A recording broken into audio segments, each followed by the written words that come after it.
គ្នាក៏ដូចជាកូនសិស្សអ្នកគ្រូដែរ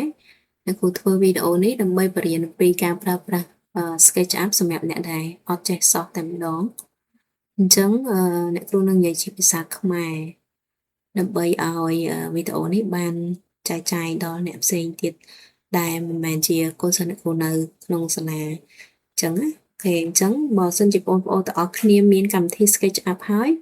គ្រាន់តែបើកវាមកយើង select ទៅលើ icon SketchUp នេះបើសិនជាបងប្អូនឃើញវានៅលើ desktop បើអត់មានទេបងប្អូនអាចវាយនៅកន្លែង search នេះដាក់ថា SketchUp អញ្ចឹងទៅវាចេញ SketchUp Pro អូខេយើង click វាមកវាយើងកំពុងបើកវាឯងយើងចាំបន្តិចមើលវាត្រូវការដើរចឹងអាស្រ័យលើកុំព្យូទ័របើសិនកុំព្យូទ័រយើងលឿនអឺវាដើរលឿនចឹងទៅអូខេអញ្ចឹងចូលទៅដល់ architecture យើងយកកន្លែងនេះហើយជាបងប្អូនឃើញមកច្រើនអញ្ចឹងណាចឹងពាក្យច្រើនយើងប្រើ architecture មីលីម៉ែត្រខនាតមីលីម៉ែត្រណាបងប្អូនគ្នាអញ្ចឹងយើងដាក់បេះដូងមកបើសិនជាអត់ទាន់មានណាដាក់បេះដូងមកបើយើងចំណាំអូខេអញ្ចឹងវាដើរបន្តិចចាំបន្តិច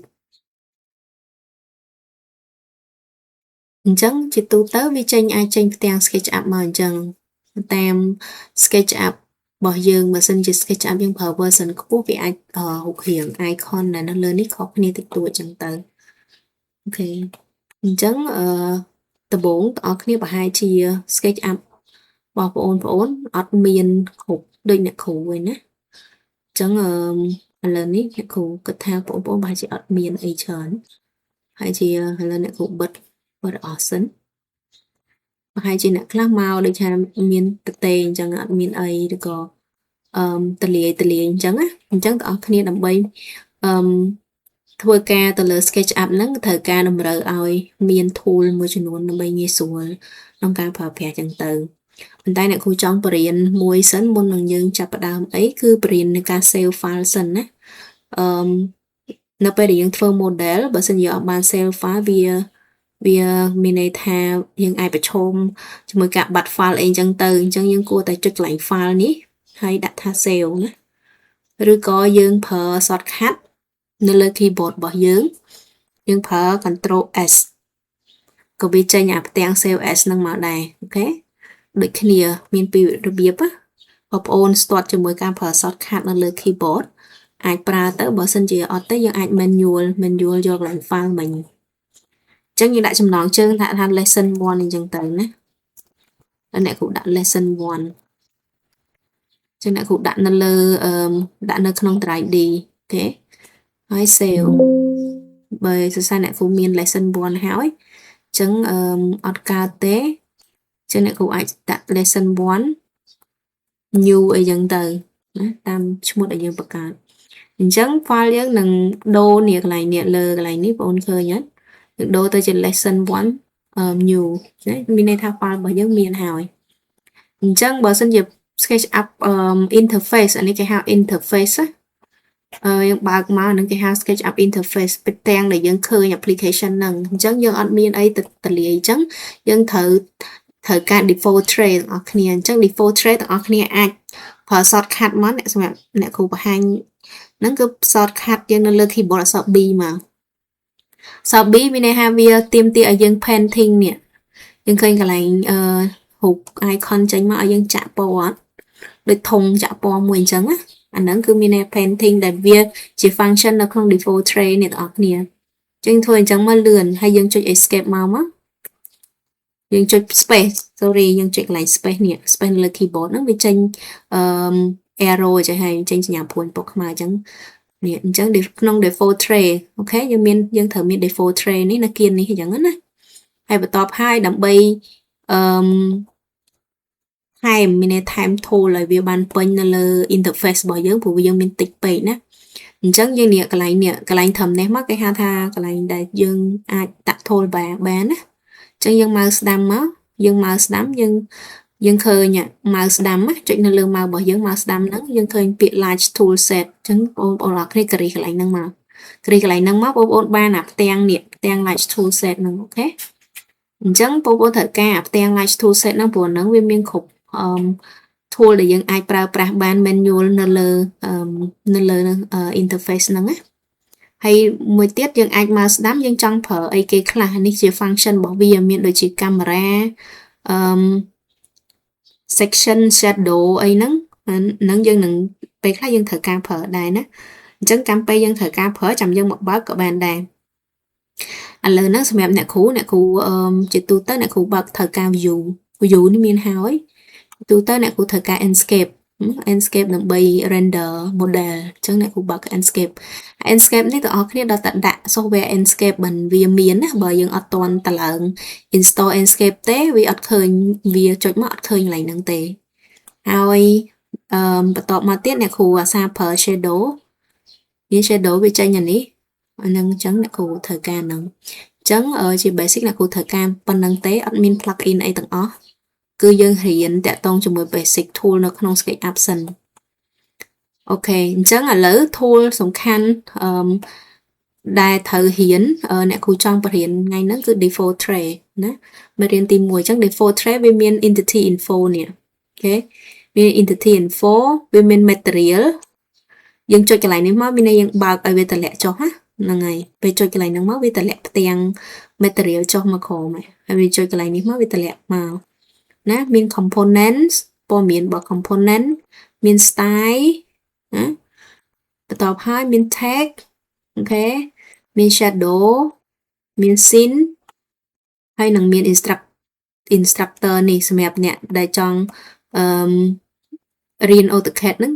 រៀន SketchUp ហ្នឹងយើងអាចប្រើតាម instructor នេះក៏បានដែរអូខេអញ្ចឹងឥឡូវនេះតាក់ទងជាមួយនឹង entity info វាគឺជាព័ត៌មានរបស់ model យើងមានថាយើង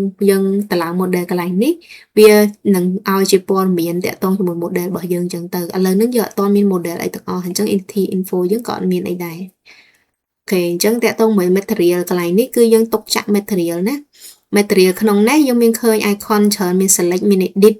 មាននេះរូបbig នេះគេថា sample pan អាហ្នឹងទុកឆក់ material នេះទុកបង្កើត material create material ចឹងទៅយើងនៅក្នុង material ហ្នឹងវាមាន color នេះពេលយើងចុចឲ្យកន្លែងនេះមកចុះមកកន្លែងcolor ហ្នឹងយើងចុចមកវាមាន asphalt concrete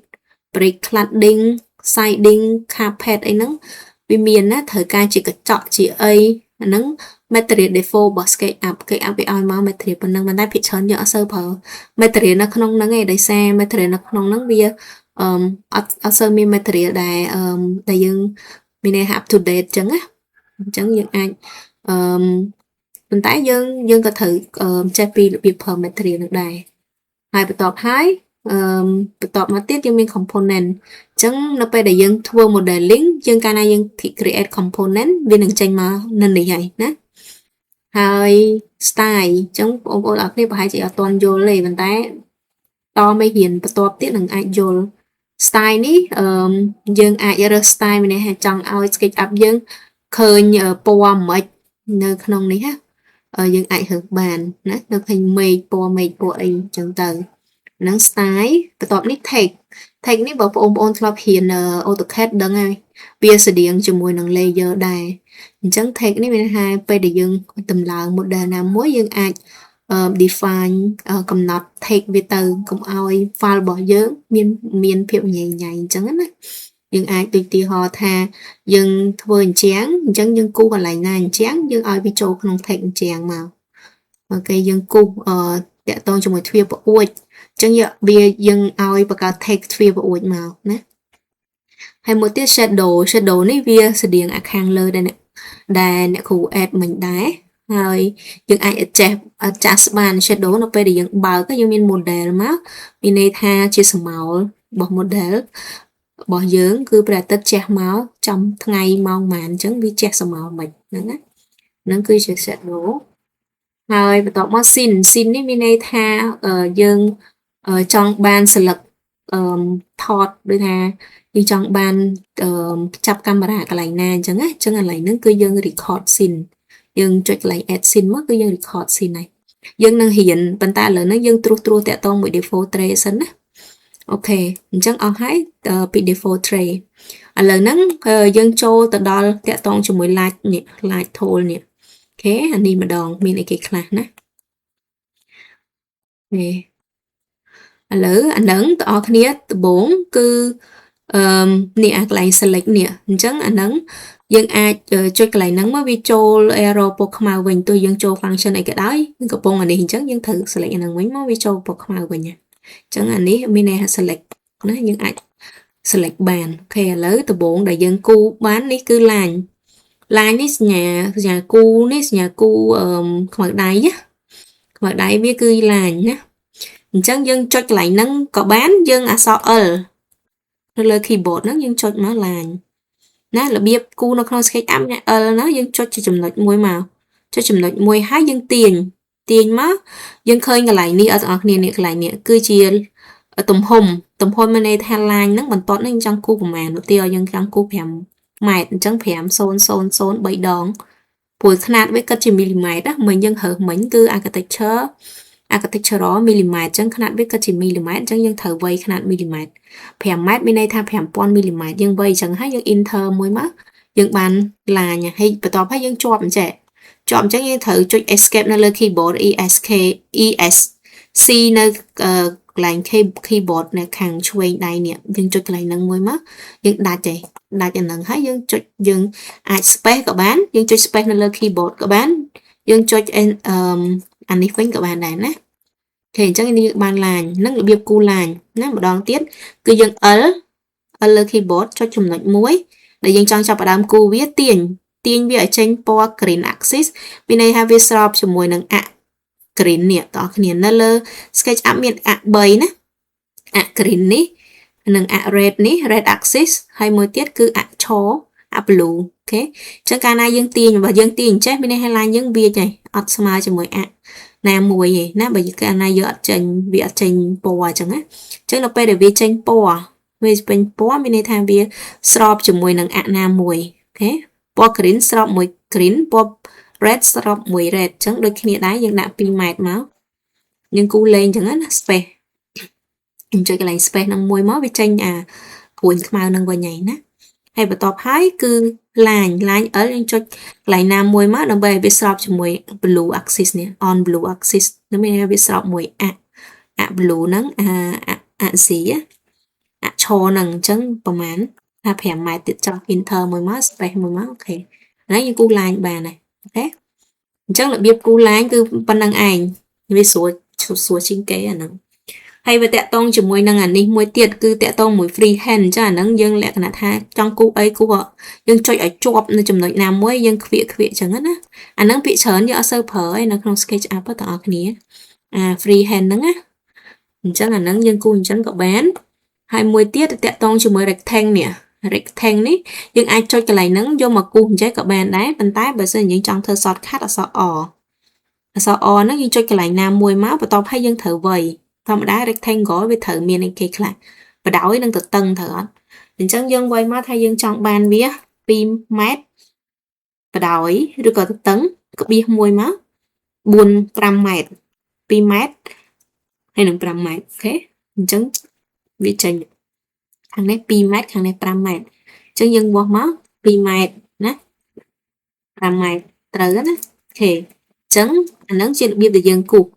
mà đòn tiết là so ó nhưng cho chùm được quấy dân tiền máu cứ dân vay lệch mà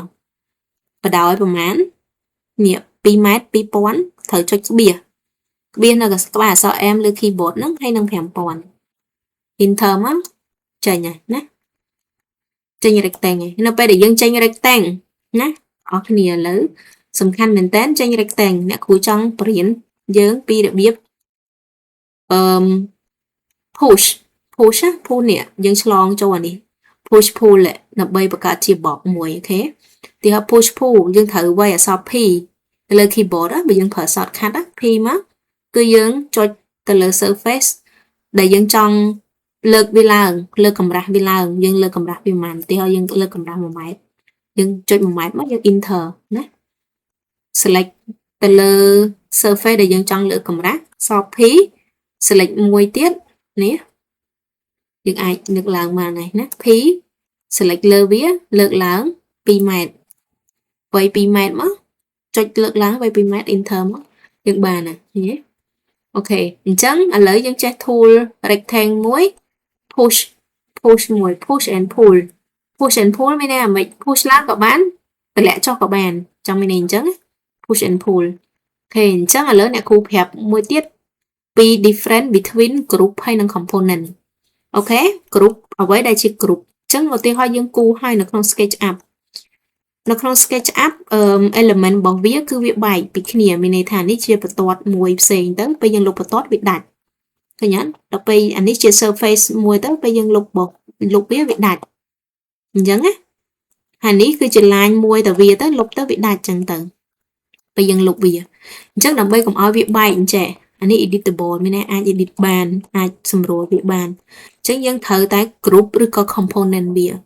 ទីឥឡូវអ្នកគ្រូ select ទាំងអស់នៅក្នុង SketchUp បងប្អូនគ្នា layer selection មក select អញ្ចឹងក៏បានបងប្អូនគ្នាចុចម្ដង2ដង3ដងចុច3ដងម្ដង2ដង3ដងចុចឲ្យជាប់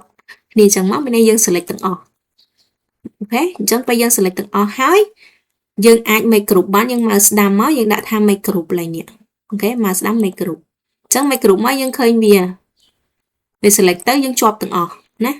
យើងប៉ះកន្លែងណាក៏វាជាប់ដែរប៉ះគៀននេះក៏វាជាប់ប៉ះកន្លែងណាក៏វាជាប់ទាំងអស់ដែរអូខេហើយនេះបើយើងអត់ make group អីទេយើងប៉ះកន្លែងនេះយើងប៉ះកន្លែង line ជាប់ត line ឯងប៉ះកន្លែង surface ជាប់ទៅ surface អញ្ចឹងយើងត្រូវតែ group វាអានេះអ្នកគ្រូ component ណា select ទាំងអស់ដូចគ្នា3 click and then mouse down make component យើងអាចឲ្យឈ្មោះវាទៅបើយើងចង់ណាថា box 1អីចឹងណាដើម្បីយើង clean file យើង box 1អញ្ចឹងអាហ្នឹង component ហើយ group វាខុសគ្នាមិនទាំងអស់គ្នាយកចិត្តទុកដាក់កន្លែងហ្នឹងបន្តិចតាក់ទងជាមួយនឹង component គឺមានន័យថាយើងត្រូវយើង copy ណាគ្រូ copy component មួយ copy group មួយនៅក្នុង SketchUp group component ជា basic មួយដែលយើងគួរឲ្យគ្រប់តាមវាទី component យើងកែកន្លែងនេះយើងកែអាមួយនេះអាមួយទៀតក៏កែដែរហ្នឹងគឺជា component ណាបើសិនជា group មានន័យយើងកែអាមួយនេះអត់កែឃើញអត់អញ្ចឹងកាលណាអ្នកគ្រូចង់ modify អានេះចង់កែអាមួយនេះអានេះអត់កែប៉ុន្តែ component ទៅពេលដែលយើង modify មួយអាផ្សេងទៀតក៏វាកែតាមដែរអាហ្នឹងគឺ component ណាអាចថាវាដូច block បើយើង compare ជាមួយនឹង software AutoCAD ណាវាដូច block ហើយនេះដូច group នៅក្នុង AutoCAD ដែរអញ្ចឹងពេលណាដែលយើងត្រូវការ component បើសិនដូចជាយើងធ្វើរបស់ណាដែលដូចគ្នានៅពេលដែលយើងចង់ដូរអានេះមួយឲ្យវាដូរទាំងអស់អាហ្នឹងយើងគួរឲ្យធ្វើវា component ដូចជា railing ដូចជា mode ប្រកាន់ដៃអីហ្នឹងវាត្រូវដូចគ្នាទាំងអស់អញ្ចឹងបើយើងធ្វើតឡើង mode មួយហើយយើងត្រូវ make component ដើម្បីឲ្យពេលដែលយើងកែ mode មួយហ្នឹងអាផ្សេងទៀតវាដូរតាមអូខេនឹងជាឧទាហរណ៍បើ group គឺយើងធ្វើមិនដើម្បីតែកុំឲ្យវាពេល select ទៅវាដាច់អូខេអញ្ចឹងមេរៀនទី1ហ្នឹងមានប៉ុណ្្នឹងឯងមេរៀនទី2នឹងនិយាយតាក់ទងជាមួយនឹងចំណុចរបស់tool នេះណា tool ទាំងអស់នេះឡើងវិញណានិយាយខ្លះដើម្បីបញ្ចប់